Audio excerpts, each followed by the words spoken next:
നമസ്കാരം സാർ. നമസ്കാരം. എന്ത് വേണം? ശ്യാമള. പേര് ചോദിച്ചില്ല. OP ടൈം കഴിഞ്ഞു. നാളെ വാട്ടോ. ചേന്നമംഗലത്ത് തന്നെ. കുട്ടി ചക്കെന്ന് ചോദിക്കുമ്പോ കൊക്കെന്ന് പറയുന്നത് എന്താ? മൂക്കിന് കുഴപ്പമൊന്നുമില്ല. എന്നെ ഒന്ന് സഹായിക്കണം ഡോക്ടറെ. അതെ, OP ടൈം കഴിഞ്ഞു. നാളെ വരും. ഇല്ല മാഡം, 11ാമത്തെ വയസ്സിലൊരു ചെവിയിലൊരു വണ്ട് കയറിപ്പോയതാ. അതിനു മുമ്പ് ഒരു കുഴപ്പമുണ്ടായിരുന്നില്ല. 11ാമത്തെ വയസ്സിൽ കയറിയ വണ്ടാണെങ്കിലേ അത് ചെവിയുടെ ഉള്ളിൽ പെറ്റി പെരുകിയിട്ട് ഒരുപാടായി കാണും. ഇത് നമുക്ക് സർജറി നടത്തണം.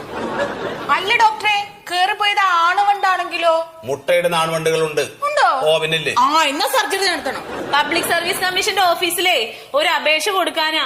ഒരു ജോലിക്ക് വേണ്ടിട്ടാ സാറേ. വരുമാനമൊക്കെ തീരെ കുറവാ. ഞങ്ങൾക്കും വരുമാനം അല്പം കുറവാ. അതുകൊണ്ടാ സർജറി വേണോന്ന് ചോദിച്ചത്.